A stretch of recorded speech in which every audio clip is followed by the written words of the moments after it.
오늘 성경 말씀은 출애굽기 22장 16절에서 20절입니다. 사실 율법의 의미와 의도를 제대로 이해해서 우리의 삶에 바르게 적용하는 것이 그렇게 쉽지는 않습니다. 그런데 우리가 율법을 이해하고 우리의 삶에 적용할 때 가장 먼저 해야 할 것은 하나님께서 율법을 주신 이유 또는 그 근본적인 의도를 발견하는 것입니다. 한 예로 10계명 중에 도둑질하지 말라는 계명이 있습니다. 우리 가운데 문자적으로 남의 것을 훔치는 사람은 많지 않을 것입니다. 그러하기에 이 명령은 우리와 크게 상관없어 보일 수 있습니다. 그럼에도 우리는 이 율법의 문자적 적용뿐 아니라 10계명에서 도둑질하지 말라는 명령을 주신 하나님의 의도 그리고 그 명령의 기본적인 원리를 발견해야 하고 그 의도와 원리, 이유를 우리의 신앙과 삶에 적용해야 합니다. 오늘 본문도 겉보기에는 신앙생활을 하고 있는 우리와는 크게 상관이 없는 말씀같이 보입니다. 오늘 본문에서는 4가지를 명령하고 있습니다. 사람이 약혼하지 아니한 처녀를 꾀어 동침하였으면 납폐금을 주고 아내로 삼을 것이요 너는 무덤을 살려두지 말라. 짐승과 음행하는 자는 반드시 죽일지니라. 여호와 외에 다른 신에게 제사를 드리는 자는 멸할지니라. 문자적으로만 보면 실제로 우리와 크게 상관이 없는 명령처럼 보입니다. 이 4가지 율법을 문자적으로 적용한다면 이 시대에는 말도 안 되는 오히려 이것을 주장하는 사람은 미친 취급을 받을 수도 있을 것입니다. 하지만 이 말씀을 주신 하나님의 의도가 무엇인지를 알면 이 말씀이 오늘날 우리에게도 반드시 필요한 명령임을 알 수 있을 것입니다. 그리고 이 율법이 지금도 유효하다는 것을 알 수 있습니다. 예수님께서도 서기관과 바리새인들에게 율법주의에 대해 책망하셨지만 율법의 정신은 강조하셨습니다. 이것을 사도 바울이 제대로 적용하였습니다. 그는 바리새인이었지만 율법의 정신을 살린 복음을 전하였습니다. 한 예로 돼지고기 먹는 문제로 고린도 교회에 대한 바울의 답변입니다. 그 대답은 율법주의자들에게는 상상할 수 없는 것이었습니다. 그러므로 율법은 폐기되지 않았습니다. 율법의 정신은 언제나 적용될 수 있습니다. 오늘 이 시간 이 명령 안에 담겨있는 하나님의 의도와 의미를 살펴보겠습니다. 먼저 오늘 본문은 길지도 않은데 논리가 없는 것 같고 내용이 왔다 갔다 하는 것처럼 보입니다. 그러나 그렇지 않습니다. 먼저 이 4가지 명령에 공통점이 있습니다. 오늘 본문에서 금지한 내용들은 모두 당시 가나안 땅에 거주하였던 사람들에게는 일반화되고 보편화되었던 것들이라는 것입니다. 레위기 18장, 20장에 보면 당시 가나안 땅에 거주했던 사람들의 성적 타락은 아주 심각했던 것을 알 수 있습니다. 일반적인 간음뿐 아니라 근친상간, 동성애, 수간 등의 비정상적인 성적 타락이 만연해 있었습니다. 그러한 비정상적인 성적 타락은 그들이 하나님께 심판을 받은 원인 가운데 하나였습니다. 그렇기 때문에 하나님께서는 이스라엘 백성들이 심판받지 않기 위해서 가나안 족속들의 가증한 행위를 본받지 말라고 하신 것입니다. 하나님은 공의의 하나님이십니다. 이스라엘 백성들을 당신이 선택하셨지만 그들만을 편애하시지 않으십니다. 죄를 범하면 당신의 공의에 입각해서 이방인들과 똑같이 대하십니다. 그러하기에 미리 교육시키신 것입니다. 또한 신명기 18장 9절부터 14절에서는 당시 가나안에는 점쟁이, 신접자 그리고 무당들이 창궐하였다고 말하고 있습니다. 그리고 하나님께서는 그러한 일들을 가증히 여기신다고 하시면서 그것 역시 그들이 멸망받는 원인이라고 말씀하셨습니다. 마찬가지로 앞으로 가나안 땅에 들어갈 이스라엘 백성들이 복된 삶을 누리기 위해서는 그런 가증한 행위를 본받지 말라고 하신 것입니다. 또한 출애굽기 34장 10절부터 17절에서 하나님께서는 가나안 백성들이 모든 신을 음란하게 섬겼던 것을 지적하시면서 하나님과 함께 가나안의 신들을 섬기는 것을 주의하라고 엄히 경고하셨습니다. 더 나아가 그들과 어떠한 언약도 맺지 말고 그들의 딸들을 며느리로 삼지 말 것을 명하셨습니다. 율법 전체를 통해서 하나님께서는 계속 강조하셨던 것 가운데 하나는 이스라엘 백성들이 가나안 땅에 들어가서 당신의 은혜를 누리기 위해서는 절대로 가나안 땅의 종교와 풍습에 물들지 않는 것이었습니다. 그렇게 하기 위해서 처음 가나안 땅에 들어갈 때 이스라엘 백성들이 아주 잔인할 정도로 그들을 모조리 죽이라고 하셨고 이방 사람들과 교제나 결혼은 절대로 하지 말라고 하셨던 것이었습니다. 왜냐하면 이렇게 하는 것이 이스라엘 백성들에게 가나안 족속들의 종교와 풍습에 물들지 않는 최선의 방법이기 때문이었습니다. 요약하면 오늘 본문에 언급되어 있는 죄들은 당시 가나안 족속들이 하나님께 심판을 받은 대표적인 원인들이었습니다. 그리고 이스라엘 백성들도 하나님의 심판을 경험하지 않기 위해서 그들이 가나안 땅에 들어가서 본받지 말아야 할 대표적인 죄들이었습니다. 그러나 나중에 결국 이스라엘 백성들도 이런 죄로 인해 하나님께 심판을 받아 포로로 잡혀가게 되었습니다. 그런데 여기서 우리가 한 가지 기억해야 할 것이 있습니다. 그것은 하나님께서는 이스라엘 백성들이 단지 소극적으로만 가나안 족속들의 종교와 풍습을 본받지 않는 것에 머무르는 것을 원치 않았다는 것입니다. 하나님께서는 적극적으로 이스라엘 백성들이 가나안 땅에 들어가 거룩한 백성으로 살면서 제사장 나라의 역할을 감당하기를 원하셨습니다. 다시 말해 이스라엘 백성들이 이방 종교와 그 땅의 거민들과 구별된 삶을 보여줌으로써 그들이 섬기는 하나님이 어떤 분인지 그리고 하나님을 믿는 사람들의 삶이 무엇인지를 보여주기를 원하셨습니다. 그래서 하나님께서 이스라엘 백성들에게 주신 가나안 땅은 비옥한 초승달 지역의 중심에 위치하고 있었습니다. 그러니까 하나님께서는 이스라엘을 당시 팔레스틴 지역에서 경제적으로나 군사적으로 가장 중요한 위치, 교통 요충지에 자리 잡게 하셔서 주변의 모든 이방인들에게 이스라엘 백성들이 섬기는 하나님이 어떤 분이신지 그리고 하나님을 믿는 사람들의 모습이 무엇인지 보여주기 원하셨던 것입니다. 이것은 오늘날 우리에게도 똑같이 적용될 수 있습니다. 하나님께서 우리를 세상에 두신 이유 중에 하나는 우리가 이 세대를 본받지 않고 구별된 삶을 살면서 우리를 통해 우리가 믿는 하나님을 세상 사람들에게 보여주고 기독교의 본질이 무엇인지를 보여주기 위해서입니다. 왜냐하면 그것이 하나님과 기독교를 가장 분명하게 보여줄 수 있는 최고의 방법이 있기 때문입니다. 또 한 가지 오늘 본문의 구조에서 우리는 육적인 순결과 영적인 순결이 교차적으로 언급되어 있는 것을 볼 수 있습니다. 이렇게 한 것에는 두 가지 이유가 있다고 생각합니다.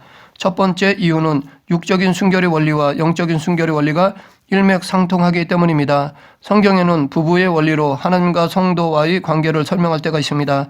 즉 하나님과 우리의 관계를 신랑 신부로 비유하고 있습니다. 대표적인 것이 구약에서는 호세아서이고 신약에서는 슬기로운 다섯 처녀의 비유입니다. 특히 하나님께서는 호세아 선지자와 그런 이야기를 통해 이스라엘 백성들의 타락한 영적 간음을 보여주는 반면에 이스라엘에 대한 당신의 사랑을 보여주고 계십니다. 성경은 우상숭배, 즉 다른 신을 섬기는 것을 영적 간음이라고 말하고 있습니다. 더 나아가 에베소서에서는 예수님과 교회의 원리도 부부관계로 설명하기도 합니다. 이처럼 영적 순결이나 육적 순결이나 같은 의미를 가집니다. 또한 육적인 순결과 영적인 순결이 교차적으로 언급되어 있는 두 번째 이유는 더 근본적인 이유로서 우리의 신앙생활에는 영적인 순결과 육적인 순결이 분리되지 않고 서로 깊이 연결되어 있기 때문입니다. 우리는 살아있는 한 영과 육이 분리되지 않습니다. 그래서 영적으로 순결한 사람은 반드시 육적인 순결로 나타납니다. 물론 거짓으로 순결해 보일 수 있어도 그것은 오래가지 못하고 들통나게 되어 있습니다. 실제로 율법을 보면 예배와 삶이 밀접하게 연결되어 있다는 것을 알 수 있습니다. 하나님께서는 거룩한 삶이 동반된 예배의 연장선상에 있는 신앙생활을 강조하십니다. 그런데 이스라엘 역사를 통해서 볼 때 가장 안 되었던 부분 가운데 하나가 예배와 삶이 하나가 되지 못한 것입니다. 즉 그들은 이원론적인 삶을 살았습니다. 이스라엘 백성들은 불순종의 삶을 살면서 예배는 그럴듯하게 드렸습니다. 하지만 하나님께서 그런 예배를 절대로 받지 않으십니다. 그런 예배를 오히려 역겹다고 하셨고 내 마당만 밟을 뿐이라고 책망하셨습니다. 우리 하나님은 예배 따로 삶 따로의 이원론적 모습이 아니라 예배와 삶 모두가 순결하고 하나님께 합당하기를 원하십니다. 코람데오의 삶을 원하십니다. 코람데오란 하나님 앞에서라는 의미입니다. 그러니까 코람데오의 삶은 항상 하나님 앞에서 사는 것입니다. 하나님은 모든 곳에서 우리를 항상 보고 계시기 때문에 우리는 교회에서나 사회생활을 할 때나 혹은 여러 사람 앞에서나 혼자 있을 때나 시종여일 다르지 않는 삶을 사는 것을 의미합니다. 또한 이 말은 무슨 일을 하든지 죽게 하듯 하는 것, 누구를 대하더라도 주님을 대하듯 하는 것을 의미합니다. 성경에 코람데오의 삶을 산 사람들이 많이 있습니다. 그 중에 한 사람이 요셉인데 요셉은 노예로 있을 때 주인인 보디발의 아내가 그를 유혹했을 때 내가 어찌 하나님 앞에 범죄하리요 라고 하였습니다. 그는 죄를 짓는 것이 근본적으로 하나님께 짓는 것으로 믿었고 항상 하나님이 지켜보고 계시다는 것을 믿었습니다. 그러나 우리는 사회생활을 하다 보면 거짓말도 하고 타락한 행위도 합니다. 이것이 사회생활이기 때문에 어쩔 수 없다고 여깁니다. 그러면서 교회에 나와 예배를 잘 드립니다. 영적인 순결만 유지하고 현실적인 이유로 육적인 순결을 포기하는 경우가 있습니다. 그런데 오늘 본문은 4개의 명령으로 되어 있지만 크게 2가지로 나누어진다고 하겠습니다. 하나는 성적인 것이고 다른 하나는 하나님을 섬기는 것입니다. 먼저 16, 17절을 보면 사람이 약혼하지 아니한 처녀를 꾀어 동침하였으면 납해 금을 주고 아내로 삼을 것이요 만일 처녀의 아버지가 딸을 그에게 주기를 거절하면 그는 처녀에게 납해 금으로 돈을 낼지니라 라고 명하셨습니다. 처녀와 동침하면 그 처녀를 아내로 삼아야 합니다. 그런데 만약 처녀의 아버지가 자신의 딸을 주기를 싫어하면 돈으로 보상해야 했습니다. 10계명 가운데 7계명에서 간음하지 말라고 명하셨는데 오늘 본문은 그 명령 가운데 2가지 예를 언급하고 있습니다. 레위기 18장과 20장 그리고 신명기 22장에 보면 7계명에 대한 좀 더 구체적인 예들이 언급되어 있습니다. 거기에는 일반적인 간음뿐 아니라 근친상간, 동성애 그리고 오늘 본문에 언급되어 있는 수간 등이 자세히 언급되어 있습니다. 앞에서 말씀드린 것처럼 당시 가나안 땅에는 일반적인 간음뿐 아니라 여러 가지 비정상적인 성행위로 인한 성적 타락이 상당히 심하였습니다. 그 대표적 증거가 소돔과 고모라일 것입니다.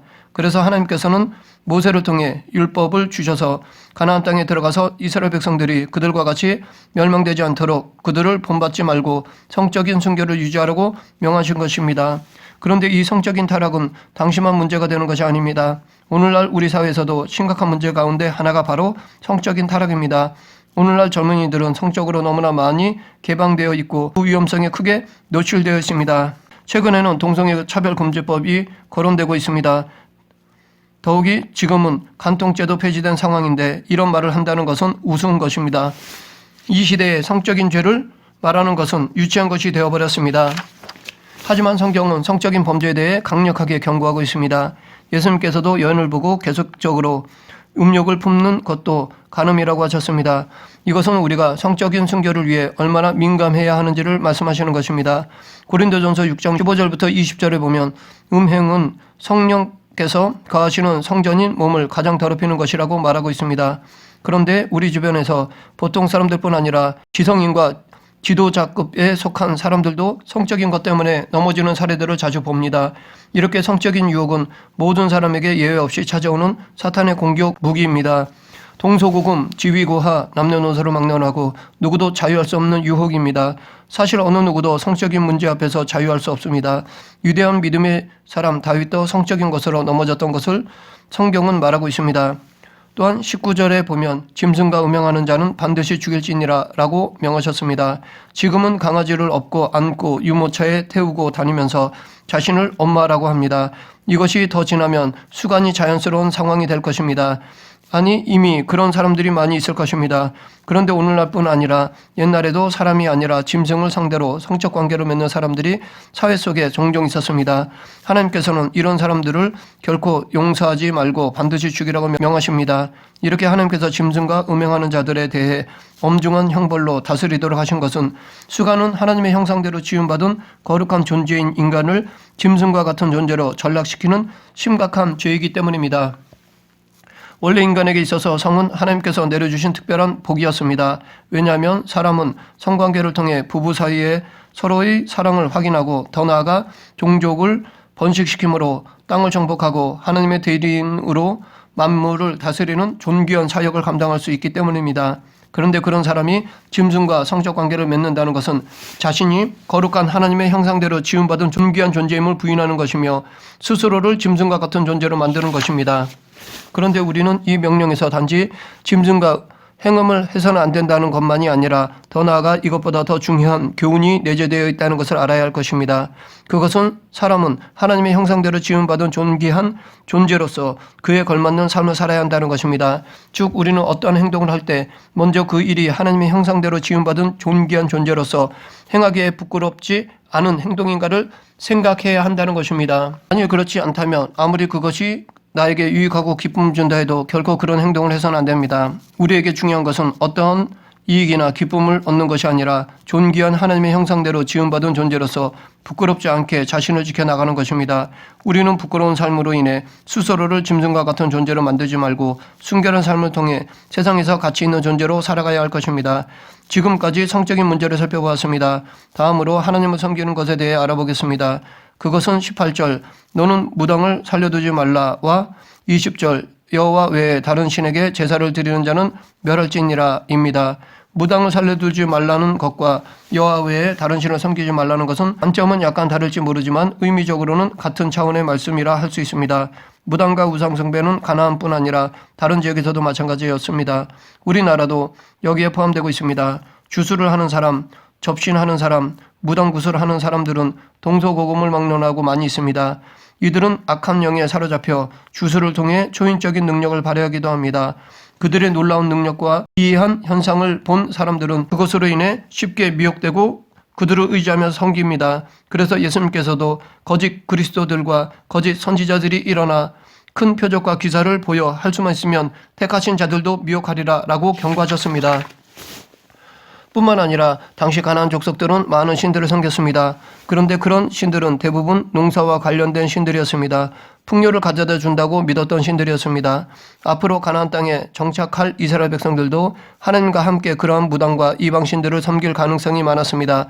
왜냐하면 무당들은 기적적인 일과 관련되어 있고 이방 신들은 이스라엘의 현실적인 문제와 관련되어 있기 때문입니다. 즉 과거 이스라엘 백성들은 광야에서 농사짓지 않아도 하나님이 주시는 음식을 먹고 살았지만 가나안 땅에 들어가면 자기 힘으로 농사를 지어 살아야 하기 때문에 농사짓는 방법을 배워야 했습니다. 그런데 농사를 짓는 데 있어서 바알신에게 기우제를 지내는 것도 농경생활의 한 부분으로 받아들일 수 있는 여지가 있습니다. 고대 시대의 신들은 자기 구역이 있습니다.